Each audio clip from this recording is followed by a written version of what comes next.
Hello मेरे प्यारे बच्चों, very good morning to all of you. स्वागत है आप सभी प्यारे प्यारे बच्चों का आज की इस स्पेशल क्लास में। बच्चों, आज हम क्लास 12th की मैथ्स का एक और इंपॉर्टेंट चैप्टर स्टार्ट करने जा रहे हैं। चैप्टर का नाम है सारणिक। बच्चों, जैसा कि मैंने आपको पिछली कुछ क्लासेज में आव्यूह के बारे में बताया, जिसमें हमने आव्यूह पर काफी सारे इंपॉर्टेंट टॉपिक डिस्कस किए। बेटा, आपकी नॉलेज के लिए मैं आपको बता दूं कि आव्यूह और सारणिक ये एक दूसरे से जुड़े हुए चैप्टर हैं। बेटा, ये क्लास 12th की एक इकाई है जिसका नाम है बीजगणित। उसके दो भाग हैं। पहला भाग था आव्यूह, जो कि आप पिछली क्लास तक पढ़ चुके हो। अब उसी से रिलेटेड है सारणिक भी। अब सारणिक क्या होता है और इसके अलावा कैसे हम इस सारणिक का मान ज्ञात करते हैं, ये चीजें बच्चों मैं आपको आज की इस क्लास में बताने वाला हूं। मतलब कुल मिलाकर के आज बेटा हम सारणिक का बेसिक इंट्रोडक्शन पढ़ने वाले हैं। और आप सबको अच्छे से मालूम है कि मैथ्स में यदि किसी टॉपिक पर या चैप्टर पर पकड़ मजबूत करनी है तो उसके बेस को मजबूत करना पड़ेगा। ठीक है, सो सभी बच्चे ध्यान पूर्वक आज की इस इंपॉर्टेंट क्लास को अटेंड करेंगे। शुरू से लेकर के आखिरी तक इस वीडियो में बने रहेंगे। ठीक है, सो चलिए बच्चों, अब स्टार्ट करते हैं अपनी आज की इस इंपॉर्टेंट क्लास को। अब जैसा कि बेटा हमने पिछली क्लासेज में आव्यूह के बारे में पढ़ा था, अब बेटा आव्यूह से चलती हुई हमारी ये रेलगाड़ी पहुंच चुकी है अब सारणिक पर। ठीक है बच्चों, यदि हम बात करें सारणिक चैप्टर के बारे में, तो सारणिक चैप्टर भी उतना ही इंपॉर्टेंट है जितना कि आव्यूह था। और मैं तो ये कहूंगा कि ये चैप्टर आव्यूह से भी ज्यादा इंपॉर्टेंट है। बच्चों, मैंने आपको बोला था कि आव्यूह से 7 से 8 अंक के क्वेश्चन पूछे जाते हैं। तो बेटा इस सारणिक से भी 8 से 10 अंक के प्रश्न बोर्ड एग्जाम में पूछे जाते हैं, जिसमें 1 अंक के प्रश्न भी आते हैं, 2 अंक के प्रश्न भी आते हैं और 5 अंक के प्रश्न भी पूछे जाते हैं। और कभी कभी तो यूपी बोर्ड में 8 अंक का क्वेश्चन भी इस चैप्टर से पूछा गया है। ठीक है, सो बहुत ही इंपॉर्टेंट चैप्टर है। और हां बेटा, आसान चैप्टर है ये भी। जिस प्रकार से बच्चों आव्यूह चैप्टर आसान था, सेम ऐसे ही सारणिक चैप्टर भी आसान है। अब यहां पर कुछ बच्चे कहेंगे, सर आपको तो सब कुछ आसान लगता है, आप तो मैं पढ़ा रहे हो, हमसे पूछो, हमें तो आव्यूह भी टफ लग रहा था। बेटा, आव्यूह उन बच्चों को टफ लग रहा होगा जिन्होंने आव्यूह चैप्टर को अच्छे से नहीं पढ़ा। सो प्लीज मैं फिर से उन बच्चों से रिक्वेस्ट करता हूं कि वो आव्यूह के सभी लेक्चर्स को ध्यान से देखें जो उन्होंने नहीं देखे। अब सारणिक में बेटा आपको कंटिन्यू बने रहना है। आज इसका पहला लेक्चर है। जितने भी लेक्चर होंगे सारणिक के, उन सभी लेक्चरों को आपको जरूर देखना है। ठीक है, चलिए बच्चों, अब शुरुआत करते हैं अपनी आज की इस बेमिसाल क्लास की। बेटा, सबसे पहले हम बात करते हैं सारणिक के बारे में कि सारणिक क्या होता है। देखिए बच्चों, आप सबने पिछली क्लास में आव्यूह के बारे में पढ़ा था। अब मैं यहां पर 2 रैखिक समीकरण लिखने जा रहा हूं, उन्हें ध्यान से आप देखिएगा। एक है a1x प्लस b1y बराबर c1 और एक है a2x प्लस b2y बराबर c2। बेटा मैंने यहां पर 2 रैखिक समीकरण लिखे हैं, अर्थात ये 2 चरों के रैखिक समीकरण का एक युग्म है, जिसका हल ज्ञात करना आपने 10वीं क्लास में सीखा भी है। ठीक है, अच्छा, अब यदि बेटा मैं इस 2 चरों के रैखिक समीकरण युग्म को आव्यूह रूप में लिखूं, तो इसको बच्चों मैं कुछ इस प्रकार से लिखूंगा, a1 b1 a2 b2 x y बराबर c1 c2। ध्यान से देखिए, क्या यही चीज यहां पे लिखी हुई है? पहली पंक्ति का बेटा आप गुणा करोगे पहले स्तंभ से a1x प्लस b1y आएगा, दूसरी पंक्ति गुणा करोगे a2x प्लस b2y आएगा, बराबर c1 c2 होगा। तो वही चीज बेटा यहां पे लिखी हुई है। ओके, अच्छा। अब बच्चों आपने 10वीं क्लास में पढ़ा था कि यदि a1 b2 minus a2 b1 ये नॉट इक्वल टू 0 हो तो उस कंडीशन में समीकरण निकाय का अद्वितीय हल होता है। ठीक है, अब यहां पर देखो बेटा ये जो a1 b2 minus a2 b1 है ना, ये हमें बताता है कि समीकरण निकाय हमारा कैसा होगा। अब एक्चुअलिटी में ये है क्या चीज, a1 b2 minus a2 b1 ये क्या है, तो बेटा ये है इस आव्यूह के सारणिक का मान। ठीक है, क्या है बेटा ये इस आव्यूह के सारणिक का मान है। ठीक है, सो ये होता है बच्चों सारणिक। अब बेटा सारणिक का उपयोग है ना आजकल लगभग सब जगह पर रहा है। देखो मैंने आपको आव्यूह चैप्टर में बताया था कि आव्यूह चैप्टर को और सारणिक चैप्टर को आज से 10-15 साल, आज से ऐसा लगा 20 साल पहले कोई पूछता तक नहीं था, इसके कहीं क्वेश्चन तक नहीं आते थे, और इवन कुछ बोर्ड की किताब में तो ये चैप्टर भी नहीं हुआ करते थे। बट जैसे जैसे समय बदला, आजकल कंप्यूटर का इतना ज्यादा उपयोग है, और कंप्यूटर के उपयोग ज्यादा होने से ही आव्यूह और सारणिक की वैल्यू भी बढ़ गई। ठीक है, सो आजकल बेटा कंप्यूटर में, इंजीनियरिंग में, उसके अलावा जितने भी शोध वाले क्षेत्र हैं उन सब में सारणिक का उपयोग होता है। ठीक है, अब सारणिक होता क्या है, सो सारणिक बेसिकली बेटा एक मान होता है। क्या होता है, ये एक मान होता है जो कि किसी आव्यूह से संबंधित होता है। जैसे मान लीजिए हमारे पास कोई आव्यूह A है, यह है a1 b1 a2 b2।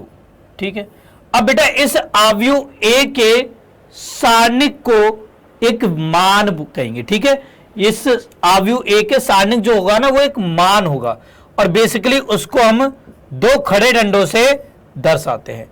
याद करो मैंने आपको आव्यूह चैप्टर में बताया था सारणिक के बारे में। ठीक है, देखो यदि हमें यहां पर सारणिक को लिखना हो ना तो सारणिक को बेटा हम ऐसे लिखेंगे, दो खड़े डंडे लगा देंगे, इसके बीच में अवयवों को लिख देंगे।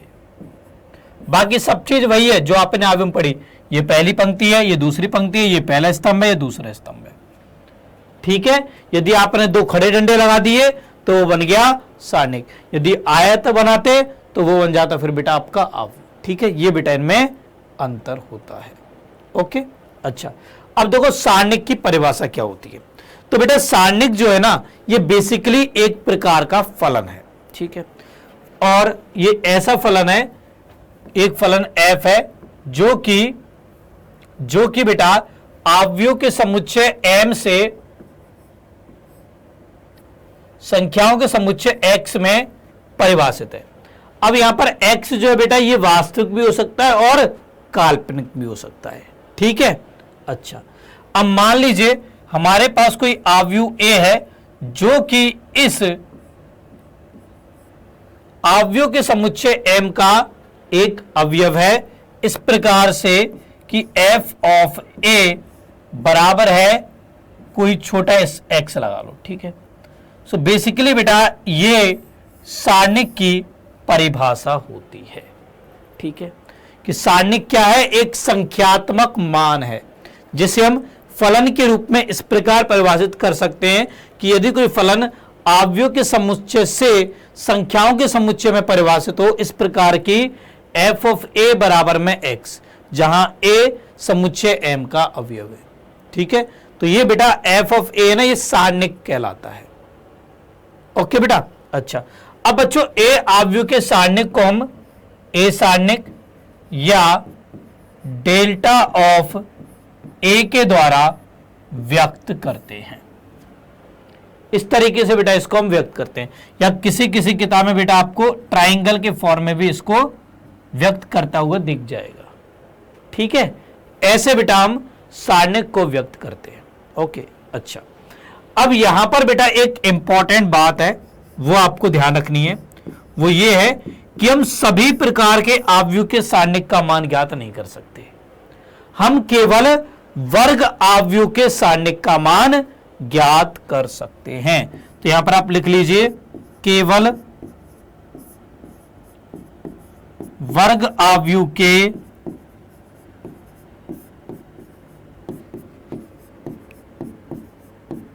सारणिक का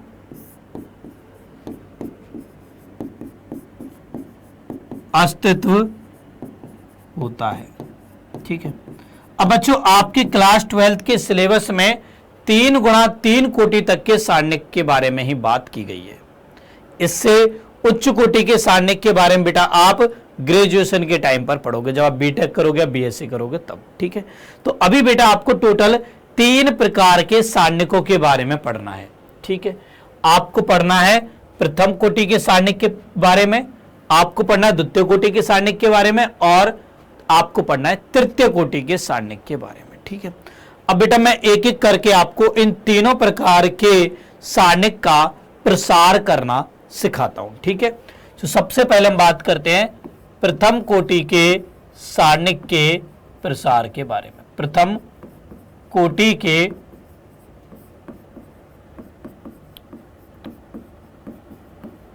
सारणिक का प्रसार, अर्थात यदि आपके पास वर्ग आव्यूह 1 गुणा 1 कोटि का है तो उसके सारणिक का प्रसार हम कैसे करेंगे। अब बेटा यदि किसी आव्यूह की कोटि 1 गुणा 1 है तो उसमें अवयव कितने होंगे, 1। ठीक है, जैसे मान लीजिए हमारे पास कोई आव्यूह ए है जिसमें अवयव है सिंगल ही ए। अब इसके सारणिक का मान होगा बेटा, ये 2 खड़े डंडे लगा दिए। अब ये जो मान होगा बच्चों ये बेसिकली ए के बराबर होगा, जो संख्या यहां पे लिखी है ना वही के बराबर होगा। यहां पर ध्यान रहे कि आप इनको मापांक मत समझना, बच्चे यहां पर यही गलती करते हैं, इनको मापांक समझने लग जाते हैं। ये बेटा मापांक नहीं है, ये सारणिक का चिन्ह है। ठीक है, जैसे उदाहरण के तौर पर मान लीजिए ए आव्यूह में अवयव है -2। अब मैं आपसे कहूं बताओ ए के सारणिक का मान क्या होगा, तो जाएगा -2 का सारणिक। तो ये बच्चों -2 ही होगा, आप इसको 2 मत लिख देना, क्योंकि मुझे मालूम है बच्चे गलतियां करते हैं, वो सोचते हैं -2 का मापांक निकालना में तो फटाक से 2 लिख देते हैं। बेटा ये मापांक नहीं है, सारणिक है। मापांक होगा तो बोलेगा क्लियर में क्वेश्चन में। ठीक है, ओके चलो, तो ऐसे तो बेटा हम प्रथम कोटि के सारणिक का प्रसार करते हैं। अब इसके बाद हम बात करते हैं द्वितीय कोटि के सारणिक के प्रसार के बारे में। सेकंड पॉइंट लिखिए, द्वितीय कोटि के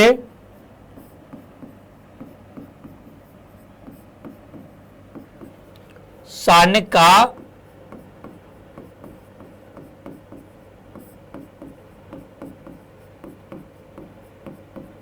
प्रसार। अब देखो दूसरी कोटि के सारणिक का प्रसार कैसे करते हैं। द्वितीय कोटि मतलब उसमें 2 पंक्ति 2 स्तंभ है। ठीक है, अब मान लीजिए बेटा हमारे पास यहां पर कोई आव्यूह ए है जिसमें अवयव है A1 B1 A2 B2। मुझे इसके सारणिक का मान ज्ञात करना है, तो बेटा जी इसका सारणिक होगा सारणिक A बराबर सारणिक A1 B1 A2 B2। अब देखो 2 गुणा 2 कोटि के सारणिक का मान कैसे ज्ञात करते हैं। इसके लिए बेटा हम यहां पर तिरछा गुणा करते हैं। यहां पर बच्चों हम A1 का गुणा करेंगे B2 के साथ, फिर माइनस का चिन्ह लगाएंगे, फिर हम A2 का गुणा करेंगे B1 के साथ। ठीक है, तो इस प्रकार से बेटा इसके सारणिक का मान बराबर हो जाएगा A1 B2 minus A2 B1। ठीक है, जैसे उदाहरण के तौर पर मान लीजिए हमारे पास A सारणिक है 2 4 6 5। मुझे इस सारणिक का मान ज्ञात करना है, तो बेटा जी यहां पर आपको वज्र गुणा करना है, तिरछा गुणा। तो 2 पंजे 10 माइनस 6 चौके 24, यह आ गया -14 के बराबर। तो ये बेटा इस A के सारणिक का मान हो जाएगा। ठीक है, सो ऐसे बच्चों हम 2 गुणा 2 कोटि के सारणिक का प्रसार करते हैं।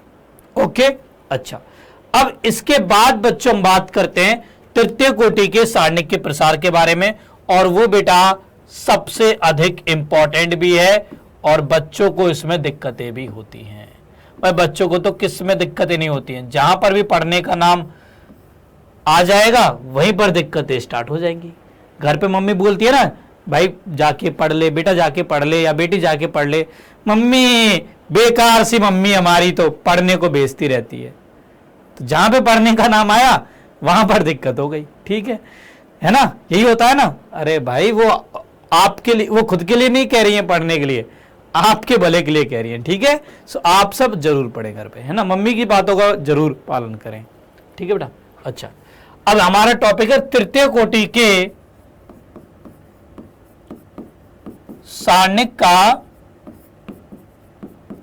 प्रसार।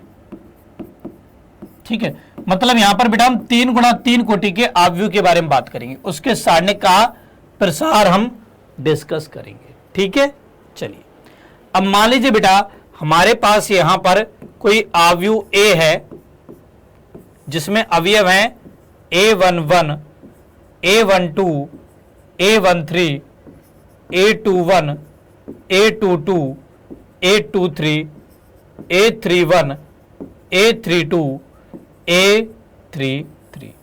ठीक है, अब बेटा इसका सारणिक क्या होगा? तो सारणिक के लिए क्या करेंगे, बस 2 खड़े डंडे लगा देंगे इस तरीके से, A11, A12, A13, A21, A22, A23, A31, A32, A33। बेटा ध्यान से समझिएगा, क्योंकि देखो 1 गुणा 1 कोटि के सारणिक और 2 गुणा 2 कोटि के सारणिक का प्रसार करना बहुत आसान है, उतना ही टफ है 3 गुणा 3 कोटि के सारणिक का प्रसार समझना। ठीक है, सो ध्यान से समझिएगा आप लोग। ओके बच्चों, 3 गुणा 3 कोटि के सारणिक का प्रसार हम कुल 6 तरीके से कर सकते हैं। सर 6 तरीके से हम प्रसार कर सकते हैं? जी हां बच्चों, आपने बिल्कुल सही सुना, हम 6 तरीके से इस सारणिक का प्रसार कर सकते हैं, मतलब मान ज्ञात कर सकते हैं। ठीक है, कौन कौन से वो तरीके हैं? पहला तरीका है बेटा पहली पंक्ति के अनुदिश। पहला तरीका है R1 के अनुदिश। दूसरा है R2 के अनुदिश। तीसरा है R3 के अनुदिश। पहली पंक्ति के अनुदिश भी आप निकाल सकते हो, दूसरी पंक्ति के अनुदिश भी आप निकाल सकते हो, तीसरी पंक्ति के अनुदिश भी निकाल सकते हो। सर पंक्तियां तो खत्म हो गई, बट आपने तो बोला 6 तरीके से निकाल सकते हैं, 3 ही तरीके हुए। अरे पंक्तियां खत्म हो गई, स्तंभ थोड़ी खत्म हुए हैं। तो चौथा तरीका है C1 के अनुदिश। पहले स्तंभ के अनुदिश भी बेटा आप इस सारणिक का प्रसार कर सकते हो। पांचवा है C2 के अनुदिश। छठा है C3 के अनुदिश। तो इन 6 तरीकों से बेटा आप इस सारणिक का प्रसार कर सकते हो, अर्थात मान ज्ञात कर सकते हो। ठीक है, अब मैं आपको एक एक करके समझाता हूं कि कैसे मान ज्ञात करोगे। ठीक है, सो सबसे पहले हम बात करते हैं R1 के अनुदिश।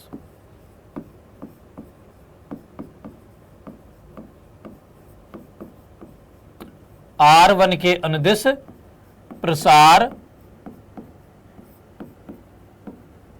करने पर, देखिए बेटा मैं एक बार फिर से यहां पर ए सारणिक को लिख रहा हूं। ठीक है, तो एक सारणिक है, ए सारणिक है A11, A12, A13, A21, A22, A23, A31, A32, A33।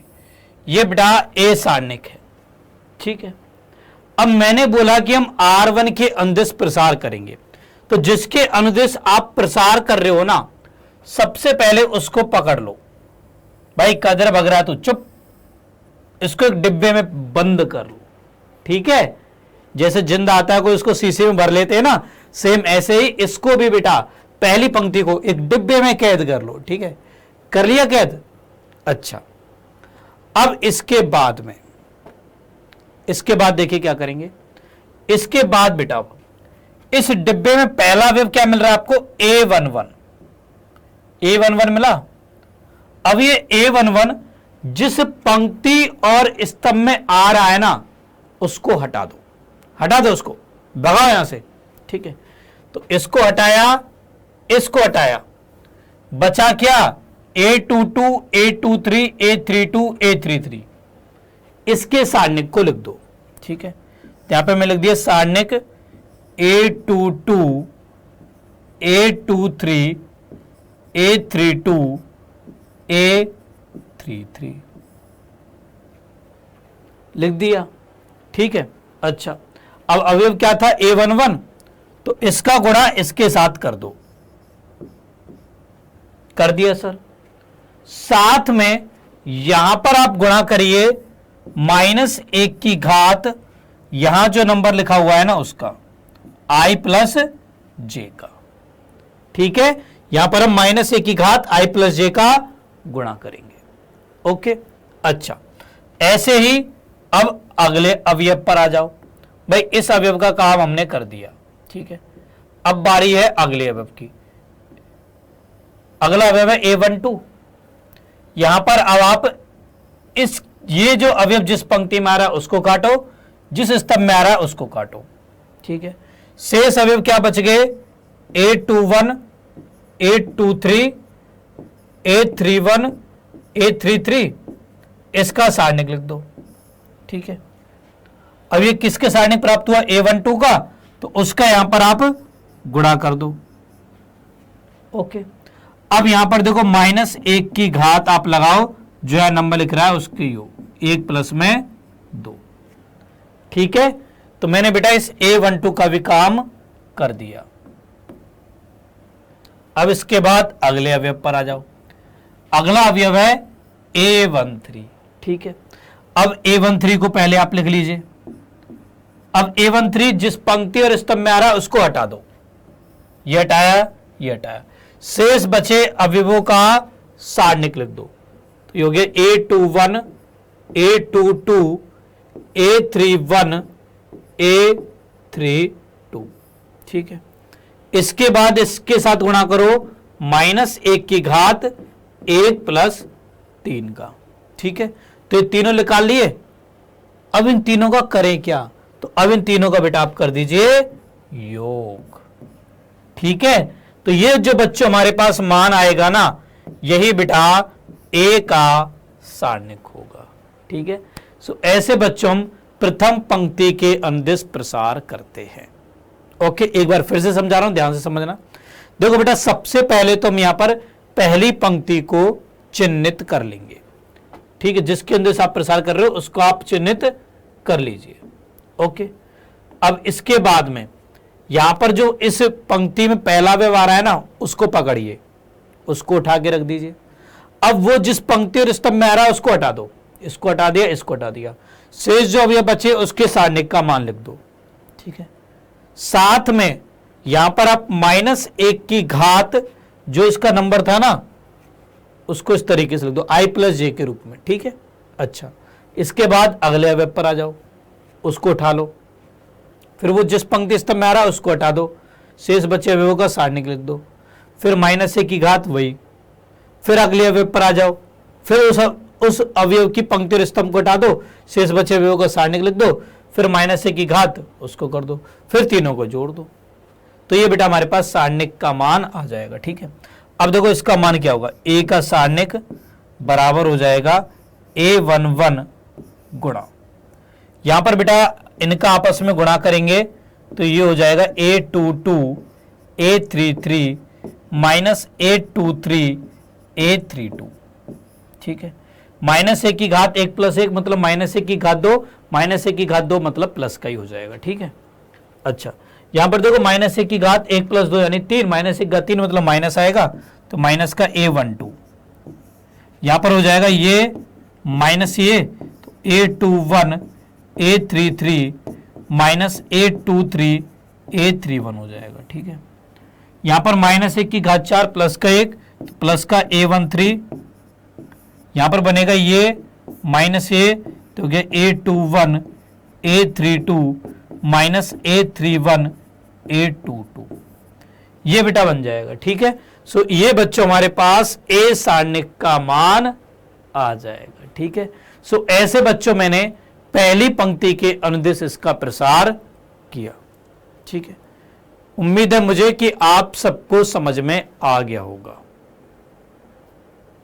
Clear है बेटा, सभी को क्लियर है? सर एक बार और समझा दीजिए। ठीक है बेटा, एक बार और समझाता हूं, देखो ध्यान से बच्चों। यहां पर देखो, हमें पहली पंक्ति के अनुदिश प्रसार करना था। अच्छा, यह आपको बेहतर से तब समझ में आएगा जब मैं किसी और पंक्ति के अनुदिश भी आपको प्रसार करके बताऊंगा। ठीक है, तो पहली पंक्ति के अनुदिश तो आपने देख लिया 2 बार। अब मैं चलो आपको तीसरी पंक्ति के अनुदिश प्रसार करके बताता हूं। तो सेकंड हम यहां पर R3 के अनुदिश बेटा प्रसार कर रहे हैं। R3 के अनुदिश प्रसार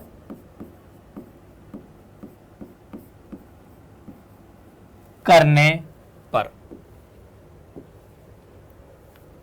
अब बेटा यहां पर भी सबसे पहले मैं ए के सारणिक को लिखूंगा। सो ए का सारणिक है A11 A12 A13 A21 A22 A23 A31 A32 A33। मैंने आपसे क्या बोला कि जिस भी पंक्ति या स्तंभ के अंदर सब प्रसार कर रहे हो सबसे पहले उसको आप एक डिब्बे में बंद कर लो। तीसरी पंक्ति के अंदर कर रहे हो तो इसको आप यहां पर बंद कर लीजिए। ठीक है, अब ये जो बंद किया है इसका पहला अवयव क्या है? A31, सो इसको लिखो। अब इसके बाद ये जिस पंक्ति और स्तंभ में आ रहा हो उसको काट दो, शेष बचे अवयवों का सारणिक लिखो। तो ये हो जाएगा A12 A13 A22 A23। इसके बाद यहां पर -1 की घात, यहां पर 3 + 1 का गुणा कर दो। ठीक है, फिर इसके बाद प्लस अगला अवयव लो। अगला अवयव है A32, उसको ले लो। अब उस अवयव की पंक्ति और स्तंभ को हटा दो, शेष बचे अवयवों का सारणिक लिख दो। A11 A13 A21 A23। फिर यहां पर -1 की घात 3 + 2 इसका गुणा कर दो, फिर प्लस। अब अगले पद को लो। अगला क्या है? A33। अब ये जिस पंक्ति स्तंभ में आ रहा है उसको हटा दो, शेष बचे अवयवों का सारणिक लिख दो। तो यहां हो गया A11 A12 A21 A22, इसका सारणिक। यहां -1 की घात 3 + में 3 हो जाएगा। ठीक है, तो ये बेटा हमारे पास तीसरे पंक्ति के अनुदिश प्रसार करने पर ए का सारणिक आ जाएगा। बच्चों आप चेक करोगे तो आप पाओगे कि ये और ये बिल्कुल सेम ही है। ठीक है, जैसे देखो ये हमारे पास क्या बनेगा, ये -a, ये -a, ये -a। तो ये बेटा यहां पर बन जाएगा ए का सारणिक बराबर में A31 ब्रैकेट -1 की घात 4 प्लस का 1 होगा। तो हो गया A12 A23 -A13 A22। यहां पर -1 की घात 5 मतलब माइनस का 1 हो जाएगा, तो माइनस के A32। यहां पर बनेगा A11 A23 -A13 A21 plus A33। यहां पर -1 की घात 6 तो प्लस का रहेगा, ये हो गया A11 A22 A12 A21। ये बेटा बन जाएगा। ठीक है, सो ये बच्चों हमारे पास तीसरी पंक्ति के अनुदिश प्रसार करने पर सारणिक का मान आ गया। ठीक है, सो ऐसे बच्चों हम 3 गुणा 3 कोटि के सारणिक का प्रसार करते हैं। Clear everyone? समझ में आ गया बेटा सभी को? समझ में आ गया यहां पर सभी को? बताइए। अब देखो आप में से कुछ बच्चे ऐसे होंगे जिनको एक ही बार में ये चीजें समझ में नहीं आई होगी।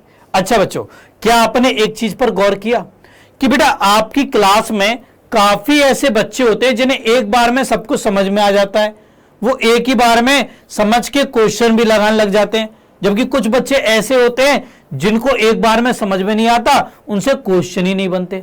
जबकि क्या आपने सोचा कि सामने पढ़ाने वाला टीचर एक ही है, सेम वही टीचर उस बच्चे को भी पढ़ा रहा है, उस बच्चे को भी पढ़ा रहा है, फिर क्या अंतर रह गया भाई कि उसको समझ में आ गया, उसको समझ में नहीं आया? बेटा इसका सबसे बड़ा अंतर है हमारे पढ़ने की तकनीक। आजकल बच्चों हम लोगों ने उस तकनीक को पीछे छोड़ दिया है काफी हद तक। बेटा आजकल आप लोग खुद से पहले पढ़ के नहीं आते हो। देखो आप लोगों ने यार एक्चुअलिटी में ना जो कोचिंग है ना उनका मतलब ही बदल दिया है। आजकल कोचिंग से ना बेटा उसको आपने अपना एकमात्र सहारा बना लिया है, जबकि एक्चुअलिटी में कोचिंग बेटा एकमात्र सहारा नहीं है, वो बस आपको सपोर्ट करने के लिए। बच्चों पढ़ने का जो सबसे बेस्ट तरीका है ना वो ये है कि सबसे पहले आप खुद से किसी टॉपिक या कंसेप्ट को किताब में से पढ़िए, देन उसके बाद में आप उस टॉपिक को या कंसेप्ट को या क्वेश्चंस को क्लास में करिए। इससे बच्चों आपको यह फायदा होगा कि यदि आपको पहली बार में वो टॉपिक अच्छे से समझ में आ गया तब तो बेटा आपका वो टॉपिक क्लास में और ज्यादा स्ट्रांग हो जाएगा। और यदि आपको कोई कंसेप्ट समझ में नहीं आया, कोई क्वेश्चन समझ में नहीं आया किताब से, तो आप उसको क्लास में अच्छे से समझ सकते हो, आप अच्छे से क्वेश्चन लगा सकते हो बेटा। ठीक है, देखो बेटा जो पढ़ने की जिद होती है ना ये बहुत इंपॉर्टेंट होती है। आपके अंदर पढ़ने की जिद बच्चों होनी चाहिए, तभी जाकर के आप लाइफ में सक्सेसफुल बन सकते हो। देखो बेटा इस पूरी दुनिया में मात्र 2% ही सक्सेसफुल लोग हैं, बाकी 98% अनसक्सेसफुल लोग हैं। तो आपने कभी सोचा कि आखिर ऐसा क्या रहा होगा कि भाई 2% ही सक्सेसफुल हुए और 98% अनसक्सेसफुल हो गए? बेटा ये स्टैटिस्टिक्स का एक डाटा है और ये हमेशा सत्य ही रहेगा। कभी भी आपको दुनिया में 100% सक्सेसफुल लोग नहीं मिलेंगे। आप खुद से सोचो यार, यदि सभी मालिक बन जाएंगे तो नौकर कौन होगा? यदि सभी धनवान बन जाएंगे तो गरीब कौन होगा? बेटा ये संभव ही नहीं है, स्टैटिस्टिक्स का रूल है यार, ये पॉसिबल ही नहीं है। दुनिया में फिक्स हमेशा कभी भी देख लेना आप लोग 2% लोग ही सक्सेसफुल रहेंगे, जो कि अनसक्सेसफुल लोगों के लिए एक आदर्श प्रस्तुत करेंगे। ठीक है, अच्छा अब आपको करना क्या है? मैं आपसे यह नहीं कह रहा कि आप अनसक्सेसफुल लोगों की श्रेणी में हो, मैं आपसे यह कह रहा हूं कि आप लोग उन 98% लोगों में शामिल मत होइए। इसके लिए आपको क्या करना है? इसके लिए बच्चों आपको यह करना है कि जो 98% लोग कर रहे हैं ना वो नहीं करें। जो 98% लोग जो अनसक्सेसफुल हैं, जो काम नहीं कर रहे हैं उसको आप करिए, तो आप बेटा डेफिनेटली सक्सेसफुल हो जाओगे। देखिए बेटा मैं आपसे बार बार ये कहता हूं कि भेड़ चाल से हटके काम किया करो। आपने देखा होगा कि आपके आसपास में काफी ऐसे दोस्त हैं जो कि पहले से कुछ पढ़ के नहीं रखते हैं, क्लास में आके डायरेक्ट पढ़ने लग जाते हैं, फिर क्लास में आके सोचते हैं यार ये तो समझ में नहीं आया, सर ने समझाया नहीं अच्छे से। अरे भाई उसकी तरफ भी तो देखो जिसको समझ में आ गया, आखिर उसमें ऐसा क्या था जो तेरे में नहीं है? क्या भगवान ने उसको अलग दिमाग दिया? क्या भगवान ने उसको अलग बनाया? बेटा मैं आपको बता दूं भगवान किसी के साथ पक्षपात नहीं करते, उन्होंने इंसान को सेम बनाकर भेजा है।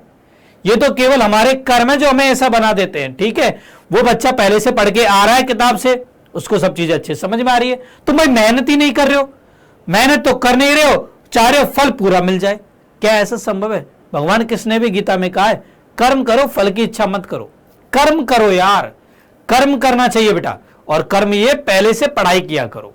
ठीक है, पढ़ने की जिद ये बेटा बहुत इंपॉर्टेंट है। ठीक है, जिस दिन आपके अंदर ये जिद पैदा हो गई ना उस दिन आपको रोकने वाला कोई नहीं होगा। ठीक है, ओके बच्चों, चलिए क्लियर। तो हम बात कर रहे थे बेटा यहां पर सारणिक के प्रसार के बारे में। तो मैंने बच्चों आपको R1 के अंदिश प्रसार करना सिखा दिया और R3 के अंदिश भी प्रसार करना सिखा दिया। चलिए एक हम स्तंभ के अंदिश भी प्रसार करना देख लेते हैं। ठीक है, सो किसके अंदिश करें? भाई R1 R3 के अंदिश कर दिया, चलो यहां पर C2 के अंदिश प्रसार करके बताता हूं आपको, ठीक है। सो तीसरा है C2 के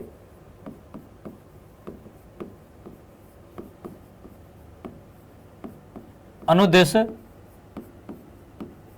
प्रसार करने पर। अब बेटा हम C2 के अनुदिश प्रसार करते हैं, ठीक है। तो यहां पर बच्चों मैं फिर से लिख रहा हूं, ए सारणिक हमारे पास है, सारणिक A11 A12 A13 A21 A22 A23 A31 A32 A33, ये बेटा हमारे पास सारणिक है, ठीक है। अब मैंने आपसे कहा कि हम यहां पर C2 के अंदिश प्रसार करेंगे, ठीक है भाई। जिसके अंदिश भी करना है उसको पकड़ लो, ये C2 है, इसको पकड़ के डिब्बे में बंद कर दो, कर दिया, ठीक है। अब एक एक करके अवयवों को लो। पहला अवयव क्या है, A12, इसको उतारा, ये जिस पंक्ति स्तंभ में आ रहा है उसको काट दो, शेष बचे अवयवों का सारणिक लिख दो। तो क्या A21 A23 A31 A33, इसके बाद इसका गुणा कर दो -1 की घात 1 + 2 से, जो यहां पे लिख रहा है ना उसके, ठीक है, I + J। इसके बाद प्लस, अब अगले अवयव पर आ जाओ। अगला अवयव है A22, अब ये जिस पंक्ति स्तंभ में आ रहा है उसको हटा दो, शेष बचे अवयवों का सारणिक लिखो। A11 A13 A31 A33 हो जाएगा, ठीक है। इसके बाद यहां पर -1 की घात 2 + 2 का गुणा कर दो, फिर प्लस। अब अगले अवयव को उठाओ, अगला अवयव कौन है, A32, ठीक। उठाने का मतलब ये नहीं उठा रहे हैं, ठीक है, मतलब रखना है, ठीक है। सो A32, यहां पर देखिए ये जिस पंक्ति स्तंभ में आ रहा है उसको काट दीजिए, तो ये बनेगा A11 A13 A21 A23, ये बेटा यहां पर बन जाएगा। साथ में -1 की घात 3 + में 2 हो जाएगा, ठीक है। इसको बेटा आगे आप लोग सॉल्व करोगे, सो A का सारणिक बराबर हो जाएगा यहां पर ये माइनस ये। अब देखो -1 की घात 3 -1 होगा, तो क्या माइनस का A12 ब्रैकेट में A21 A33 -A23 A31, ठीक है। इसके बाद देखो -1 की घात 4 + का 1, तो क्या प्लस का A22, यहां पर बेटा हो जाएगा ये माइनस ये, यानी कि A11 A33 A13 A31, ठीक है। इसके बाद यहां पर देखिए -1 की घात 3 + 2 कितना हो गया, 5, मतलब -1 हो जाएगा, तो क्या -A32 ब्रैकेट, यहां पर ये -A, मतलब A11 A23 A13 A21 बेटा बन जाएगा, ठीक है। तो ये बेटा हमारे पास C2 के अंदिश प्रसार करने पर A के सारणिक का मान आ जाएगा, ठीक है। सो ऐसे बच्चों हम प्रसार करते हैं, क्लियर। अच्छा, अब यहां पर यार कुछ बच्चे हैं ना इस चीज में कंफ्यूज हो रहे होंगे, मुझे मालूम है कि सर ये -1 की घात वाला लोचा पड़ रहा है हमारे का, जे बाकी तो सब हमें अच्छे से समझ में आ गया, ठीक है। चलिए बेटा आपके इसी प्रॉब्लम को भी मैं यहां पर दूर कर देता हूं, ठीक है। देखो हमारे पास A का सारणिक है, सारणिक A11 A12 A13 A21 A22 A23 A31 A32 A33, आपकी मर्जी, आप जिस पंक्ति या स्तंभ के अंदर प्रसार करना चाहो उसके अंदर प्रसार कर सकते हो। मैं तो बस यहां पर आपको चिन्ह बताता हूं कि चिन्ह आपको क्या रखना है।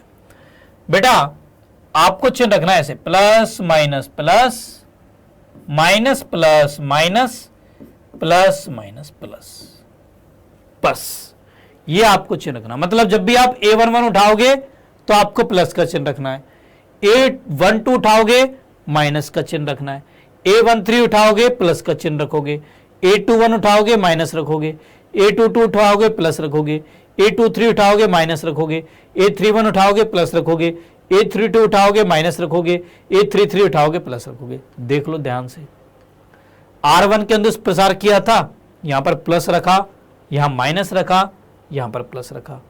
R3 के अंदर प्रसार किया, यहां प्लस रखा, यहां माइनस रखा, यहां प्लस रखा। C2 के अंदर प्रसार किया, यहां माइनस रखा, यहां प्लस रखा, यहां पर फिर माइनस रखा। ठीक है, सो ऐसे बेटा आप इन चिन्ह पार्टियों को रख सकते हो। ओके, सो ऐसे बच्चों हम सारणिक का प्रसार करते हैं। बेटा मैंने आपको अपनी तरफ से पूरे अच्छे से समझा दिया है कि सारणिक का प्रसार हम किस तरीके से करते हैं। बाकी अब आप लोगों की प्रैक्टिस है, आपकी मेहनत बेटा अब रंग लाएगी। ठीक है, आपको मेहनत करनी है, आपको डेफिनेटली प्रसार करना आ जाएगा। ठीक है, चलिए अब हम यहां पर कुछ एग्जाम्पल्स देखते हैं एनसीईआरटी प्रश्नावली 4.1 के। ठीक है, क्वेश्चन देखते हैं। तो यहां पर प्रश्न 1 से 2 तक में हमें सारणिकों का मान ज्ञात करना है। सबसे पहले हम पहले क्वेश्चन के बारे में बात करते हैं। तो यहां पर बेटा सारणिक है 2 4 -5 -1, 2 4 -5 -1। देखिए बच्चों में इसका मान ज्ञात करना है, तो सिंपल है, ये माइनस ए कर दो, तो 2 गुणा -1 फिर -4 गुणा -5 हो जाएगा। तो क्या -2 माइनस माइनस प्लस 500 के 20, तो ये आ गया 18। इसका मान बेटा 18 आ गया। ठीक है, ऐसे सॉल्व करना है। इसके बाद दूसरे क्वेश्चन पर आ जाओ। दूसरे क्वेश्चन में दिया गया सारणिक cos theta minus sine theta, sine theta cos theta. ये देखिए बेटा क्या बन जाएगा। तो यहां पर बच्चों हम ये माइनस ए करेंगे, cos थीटा से गुणा किया cos square theta, minus sine theta का माइनस साइन थीटा से, तो minus sine square theta, minus minus plus sine square theta हो जाएगा। बच्चों cos square theta plus sine square theta 1 होता है। हो गया क्वेश्चन सॉल्व। ऐसे क्वेश्चन बेटा 1 अंक में आपके बोर्ड एग्जाम में पूछे जाते हैं। ठीक है, चलिए अब तीसरे पार्ट पर आ जाओ, यानी दूसरे क्वेश्चन का ये पहला भाग था, दूसरे भाग पर आ जाओ।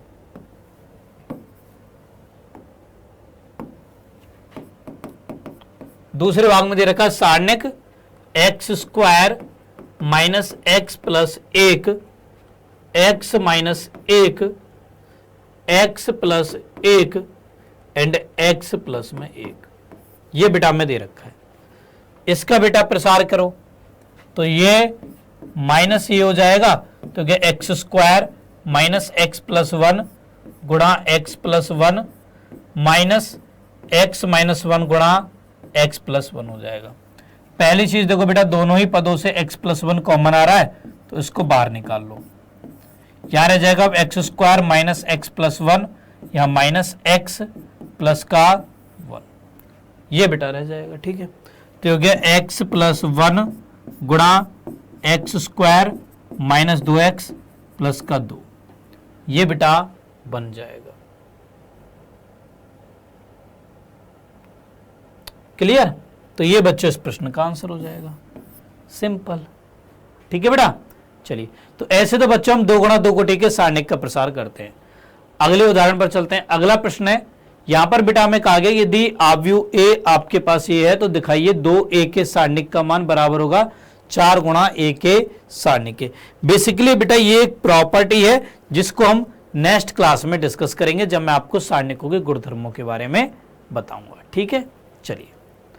अच्छा, वैसे तो सारणिकों के गुणधर्म न्यू एनसीईआरटी से हटा दिया गया है, बट मैं आपको एक बार सारे गुणधर्मों को बता दूंगा ताकि आप यदि किसी कॉम्पिटिटिव एग्जाम की तैयारी कर रहे हो तो वहां पर वो आपको काम आ जाए। ठीक है, चलिए भाई। तो यहां पर देखो बेटा, मैं ए आव्यूह दे रखा, दिखाना है कि 2a के सारणिक बराबर होगा 4 गुणा a के सारणिक के। तो पहले तो हम यहां पर 2a आव्यूह निकाल लेते हैं। देखो 2a क्या बनेगा, तो 2 का गुणा हमें आव्यूह a के साथ करना है। और बेटा मैंने आपको पिछले चैप्टर में बताया कि यदि हम किसी आव्यूह के साथ किसी अदिश राशि का गुणा करते हैं तो उस अदिश राशि का गुणा आव्यूह के प्रत्येक अवयव के साथ होता है। तो क्या 2 4 8 4। ठीक है, अब इस 2a के सारणिक का मान हम ज्ञात करते हैं। तो ये बराबर हो जाएगा सारणिक 2 4 8 4। ये हो जाएगा ये माइनस ये, तो 2 चौके 8 माइनस 8 चौक 32, ये आ गया माइनस के 24। ठीक है, चलो बेटा ए के सारणिक का मान निकालो। तो ये सारणिक ए क्या दे रखा है, 1 2 4 2, 1 2 4 2, इसका मान हो जाएगा ये माइनस ए मतलब 2 माइनस 8 मतलब कि माइनस के 6। 4 का गुणा करोगे, 4 गुणा ए का सारणिक बराबर हो जाएगा माइनस का 24। देख लो बेटा दोनों बराबर आ गए, तो यहां से सत्यापित होता है कि 2a के सारणिक का मान बराबर है 4 गुणा ए के सारणिक के। यही बेटा मैं इस प्रश्न में दिखाना था, तो ये हमने यहां पर दिखा दिया। क्लियर? चलिए अगले उदाहरण पर चलते हैं बेटा। अगला उदाहरण है कि यदि ए अवयव ये है तो दिखाइए 3a के सारणिक का मान बराबर होगा 27 गुणा ए के सारणिक के। ठीक है, अब देखो इस प्रश्न को कैसे सॉल्व करेंगे। तो यहां पर देखो बेटा सबसे पहले 3a क्या होगा, तो क्या 3 गुणा ए अवयव 1 0 1 0 1 2 0 0 4। 3 का गुणा अवयव के प्रत्येक अवयव के साथ होगा तो हो जाएगा 3 0 3 0 3 6 0 0 12। ये बेटा बन जाएगा। ठीक है, ये बच्चों यहां पर हो जाएगा। ओके, अच्छा अब हम बेटा इस 3a के सारणिक का मान ज्ञात करते हैं। तो ये हो जाएगा सारणिक 3 0 3 0 3 6 0 0 12। अब देखो बेटा यहां पर हमारे पास 3 गुणा 3 कोटि का सारणिक है। इसके प्रसार के हमारे पास 6 तरीके हैं। कौन सा तरीका लगाएं सर, कौन सा तरीका ज्यादा सही रहेगा? तो बेटा अब मैं आपको बताने जा रहा हूं कि कौन सा तरीका होगा जो सबसे आसान रहेगा आपके लिए कैलकुलेशन के पॉइंट ऑफ व्यू से। क्योंकि देखो यार आप लोगों ने देखा होगा कि जब हम 3 गुणा 3 कोटि के सारणिक का प्रसार करते हैं ना, तो यहां पर कैलकुलेशन काफी ज्यादा है। ठीक है, तो कैसे हम अपनी इस कैलकुलेशन को कम कर सकते हैं? तो बेटा इसके लिए आपको उस पंक्ति या स्तंभ के अंदिश प्रसार करना है जिसमें सबसे अधिक जीरो हो। ठीक है, इस पॉइंट को मैं आपको लिखवा भी देता हूं कि यहां नोट करके लिख लीजिए, NOTE नोट में लिख लीजिए आप कि हम उस पंक्ति या स्तंभ के अनुदिश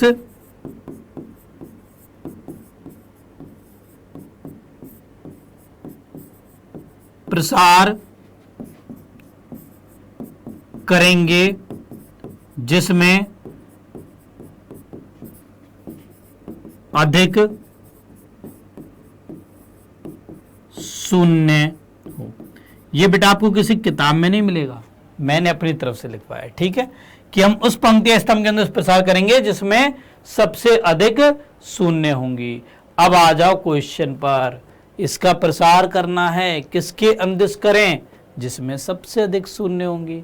तो देखो पहले स्तंभ में 2 जीरो है और तीसरी पंक्ति में भी 2 जीरो है। अब आपकी मर्जी, आप पहले स्तंभ के अंदिश भी कर सकते हो और तीसरी पंक्ति के अंदिश भी कर सकते हो। तो यहां पर बेटा हम C1 के अंदिश प्रसार करते हैं। C1 के अनुदिश प्रसार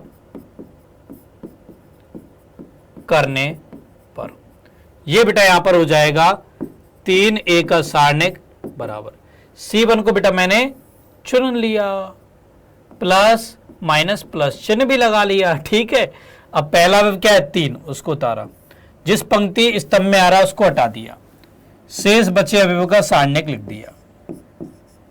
बाहर प्लस था तो यहां प्लस का लगा दिया, अब माइनस है तो यहां माइनस लगा दिया, अवयव को उतार लिया, शेष उस अवयव को जिस पंक्ति स्तंभ में आ रहा है उसको हटा दिया, शेष अवयवों का सारणिक लिख दिया 0 3 0 12। अगला अवयव उतार लिया, उससे पहले चिन्ह भी उतार लिया, सारणिक वो जिस पंक्ति स्तंभ में आ रहा है उसको हटा दिया, 0 3 3 6 हो जाएगा। ये आ गया। अब देखो फायदा ये हुआ कि यहां पर बेटा इसका मान हो गया 0, क्योंकि 0 के साथ आप किसी भी संख्या का गुणा करोगे 0 ही आएगा। इसका भी मान हो गया 0, तो केवल मुझे यहीं पे कैलकुलेशन करनी है, ठीक है। सो इसलिए मैंने आपसे बोला कि हम उस पंक्ति या स्तंभ के अंदर प्रसार करेंगे जिसमें सबसे अधिक जीरो हो, ठीक है। तो यहां पर देखिए बेटा, ये हो जाएगा ये माइनस ए, तो 3 गुणा 12 थी 36 माइनस 0, 36 तिया 108, ये हो गया 3 ए के सारणिक का मान। सेम ऐसे बेटा अब हम ए के सारणिक का मान ज्ञात करेंगे, तो हो जाएगा सारणिक ए क्या है 1 0 1 0 1 2 0 1 2, आगे है 0 0 4। यहां पर बेटा अब हम C1 के अनुदिश प्रसार करेंगे, ठीक है। C1 के अनुदिश प्रसार करने पर, क्योंकि इसमें अधिक जीरो है,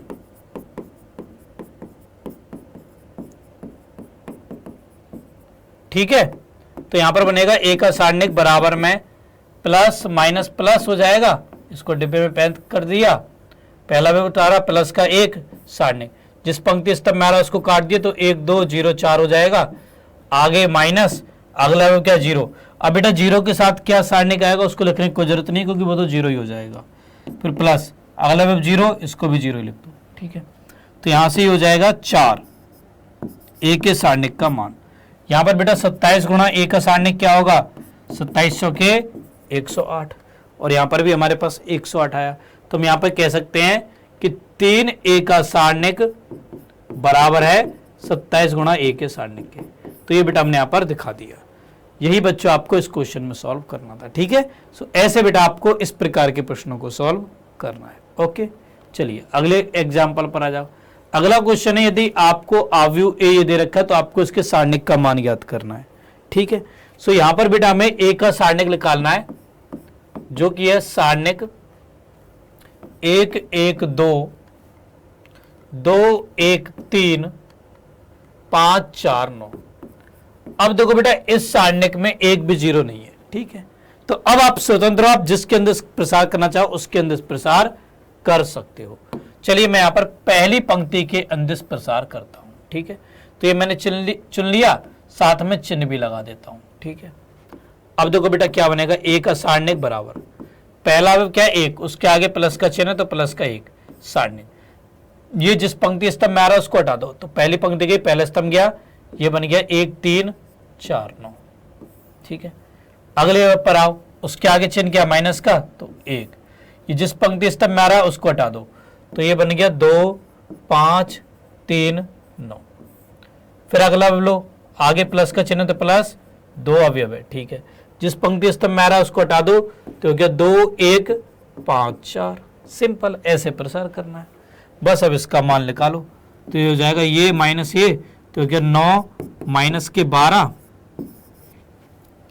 माइनस 1, ये हो गया 2 9 18 माइनस 5 तिया 15 प्लस के 2, ये हो जाएगा 2 चौके 8 माइनस 5 एकम 5। अब देखो 9 में से 12 गए तो माइनस का 3, 18 में से 15 गए प्लस का 3, माइनस के 1 से गुणा करोगे माइनस 3, 8 में से 5 गए 3, 3 दूनी 6 हो जाएगा। तो बेटा हमारे पास इस सारणिक का मान 0 आ गया, ठीक है। इस सारणिक का मान बच्चों हमारे पास 0 आ गया। सो ऐसे बेटा हम 3 गुणा 3 कोटि के सारणिक का प्रसार करते हैं, ठीक है। अच्छा, अब देखो बेटा बच्चों इस टॉपिक से है ना कुछ और स्पेशल टाइप के क्वेश्चन बन जाते हैं जो कि आपके एग्जाम में पूछे जाते हैं, कुछ इस तरीके के। यहां पर बेटा आपको 2 सारणिकों को बराबर दे देगा और अज्ञात राशियों के मान पूछेगा, ठीक है। अब देखो इस प्रकार के प्रश्नों को आपको कैसे सॉल्व करना है, तो एक एक करके बताता हूं। पहला पार्ट यहां पर दे रखा है सारणिक 2 4 5 1 बराबर सारणिक 2x 4 6x। कैसे सॉल्व करना है भाई, इस सारणिक का मान निकालो, तो 2 माइनस 20 बराबर में ये हो जाएगा 2x स्क्वायर माइनस 24, ठीक है, ये माइनस ये, तो हो गया माइनस 18 बराबर 2x स्क्वायर माइनस 24, इसको उधर भेज दो, तो 2x स्क्वायर बराबर 24 माइनस 18 मतलब 6 हो जाएगा, x स्क्वायर बराबर 3 आ जाएगा, तो x का मान प्लस माइनस वर्गमूल 3 हो जाएगा। ऐसे बेटा आपको इस प्रकार के प्रश्नों को सॉल्व करना है, ठीक है। सेम ऐसे ही सेकेंड टाइप को करेंगे। यहां पर दे रखा है सारणिक 2 3 4 5 बराबर सारणिक x3 2x 5। ये हो जाएगा ये माइनस ए 2 पंजे 10 माइनस 4 3 12 बराबर ये हो गया 5x माइनस 6x। तो -2 बराबर -x, माइनस से माइनस गया, x का मान आ गया 2। इस तरीके से बेटा आपको इस टाइप के क्वेश्चंस को सॉल्व करना है, ठीक है। सो ये बच्चों हमने बात की सारणिक के बेसिक इंट्रोडक्शन के बारे में। इसके अलावा मैंने बेटा आपको सारणिक का प्रसार करना भी सिखा दिया, जो कि एनसीईआरटी प्रश्नावली 4.1 थी, ठीक है। 4.1 बेटा यहाँ पर हमारी फिनिश होती है। ओके, चलिए बच्चों, अब आज की इस क्लास को बेटा मैं यहीं पे स्टॉप करता हूं। मुझे उम्मीद है कि आप सबको ये आज की क्लास काफी अच्छी लगी होगी। आज का दिन बेटा आपका बहुत ही अच्छा जाए, ऐसी मेरी मनोकामना है, क्योंकि देखो आज के दिन की शुरुआत ही हमारी मैथ के साथ हुई है और मैथ का एक न्यू चैप्टर पढ़ा हमने सारणिक, ठीक है। चलिए बेटा, अब मैं आपका मैथ्स का टीचर दीपक आप सबसे यहीं पर विदा लेता हूं। जल्दी हमारी मुलाकात होगी नेक्स्ट क्लास में कल सुबह 6 बजे। तब तक के लिए बेटा bye bye, take care everyone, bye बच्चों, बाय बाय, बाय बेटा।